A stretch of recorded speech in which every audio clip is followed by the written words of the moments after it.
from the footballgameplan.com, where football makes sense. I'm Emery Hunt, the czar of the playbook, bring you our NFL Week 5 preview between the Baltimore Ravens and the Miami Dolphins. Now let's take a look at some keys to victory for both teams, starting with the Ravens. I believe the Ravens offense is slowly moving in the right direction. For example, they're getting healthier at receiver and they've added Eugene Monroe along the offensive line. But all will be for naught versus Miami if they can't eliminate the mental mistakes and the self-inflicted wounds. So look for Baltimore to go with a lot more misdirection this week, both in the running game as well as in the passing game, versus a Dolphins team that can really apply pressure. Defensively is where I believe the Ravens will have to win this ball game. As long as their offense can sustain drives long enough to give that defense a rest, that defense can get the Dolphins off the field. And this week I would expect to see more guys in the secondary take chances versus Tannehill, who has a habit of predetermining throws and staring down his targets. Now let's move over to the Dolphins in this ballgame, and I like what I saw last week versus New Orleans. The tempo and pace versus an aggressive defense kept the Saints off balance, and they were able to move the football with ease and in chunks. Now versus Baltimore, the same rules apply. However, I would stay more committed to the running game, as Lamar Miller is a guy, in my opinion, on the verge of breaking out. Now defensively, the Dolphins' interior defensive line is pretty impressive. And this week versus Baltimore, I'd expect them to play the run on the way to the quarterback until the Ravens can prove that they can run the football. Now the Fins will also have to win the most overlooked aspect of the game this week, which is special teams. You can't make it easy for an inconsistent offense. You have to make them earn it. One play I believe the Baltimore Ravens can utilize this week versus the Miami Dolphins is the power pitch, and that's getting Ray Rice to the outside behind two lead blockers, one being an offensive lineman. So what we're going to do here, we're going to bring the receiver in motion,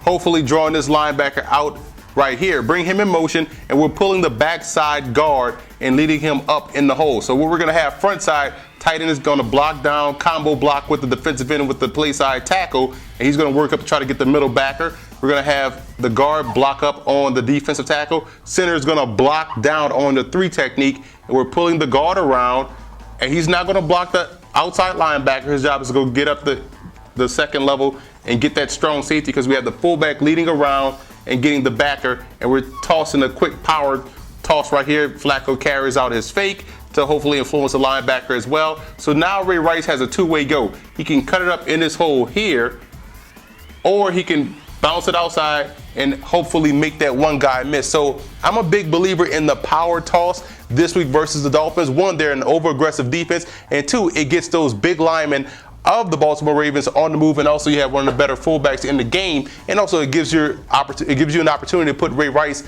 on the move as well, getting to the outside, utilizing his vision and his quick inside running ability to cut it back against the grain. So I think that's how they can have some success. One way they can have success versus the Miami Dolphins. The Miami Dolphins are a very good defensive football team, and this week versus the Baltimore Ravens, I think they can still get pressure on Joe Flacco with the stun up front and still drop it back into cover 2 coverage, and I'm going to show you how they can do that. We say cover 2, deep half responsibility for both safeties. That's obvious. We have your cornerbacks getting a good bump on your corners, and then they're dropping back into their out responsibilities.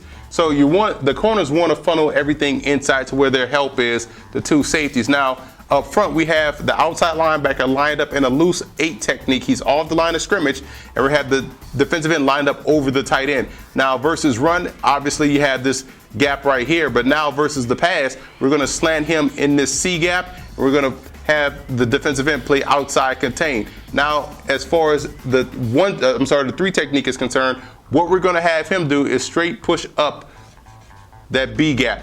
Now, on the weak side, what we're going to do is interesting. We're going to have the 1 technique push the A gap versus run, drop into hook to curl responsibility versus pass. And this is where we want Joe Flacco to go with the football, because we're dropping this defensive tackle hopefully into a pass breakup, or if he can catch the football, an interception. And we're going to bring the defensive end outside contain right here. And we're sending the weak side linebacker, the weak side backer straight through the B gap. That's where the pressure is going to come front side. We're going to have the inside linebacker overread the run. So he's going to overread the run, slow play the pass, and drop into hook the curl responsibility. So you can see where we are covered underneath with 2 guys in hook the curl responsibilities. Your cornerbacks have curl out responsibilities, and you're protected up front with the deep half, and you're getting pressure by sending 2 linebackers, one on the outside strong side, one on the weak side. So I think that's how they can get pressure on Joe Flacco. trying to get him to throw into a trap, which could result into a pass breakup, or even better, an interception. The X factor for the Ravens in this ball game will be their receiving core. Like what I saw last week, they're starting to find that rhythm with Joe Flacco, and it can only get better as they start to get Jacoby Jones back. So that's just going to help them out moving forward. But in order to continue on this upward track, they're going to have to post back-to-back solid games. Once again, the Dolphins' X factor will be that offensive line and how well they keep Ryan Tannehill protected in the pocket. And this is a different animal they're going against versus the Baltimore Ravens, who are much better in getting pressure and collapse in the pocket, more so than the New Orleans Saints. So the offensive line definitely has to bring their A game this week.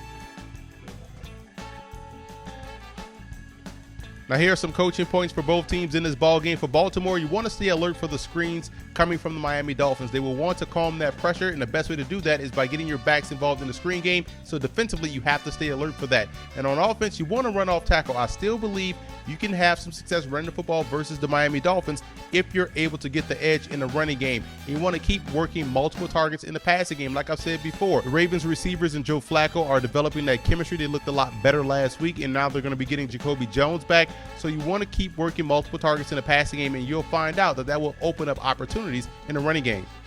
And for the Dolphins, you want to continue to count the box. They did a great job last week versus New Orleans pre-snap, identifying and changing the plays to runs when they had the numbers advantage. As far as blocking is concerned, it created opportunities for Lamar Miller, and he took full advantage. Continue to do that this week versus the Baltimore Ravens. And I will go with more designed quarterback runs to loosen up that pressure. They want to pin their ears back and get after Ryan Tannehill. Don't forget, he is an athlete. He utilized that last week as well, and it was able to result into some big plays on the ground. And you also want to get aggressive in coverage versus the Ravens wide receivers. I know I just praised them twice throughout the course of this video, but you still can get aggressive in one-on-one coverage and force Flacco to hold that football just a little bit longer to where you can get back there and put him on the ground.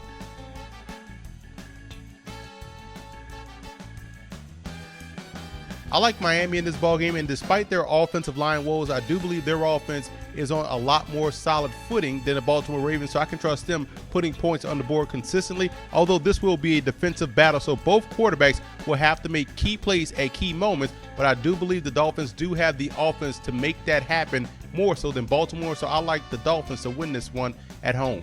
And I also want to give a huge shout out to Dolphin fan forums and Raven fan forums for always showing football game plan support.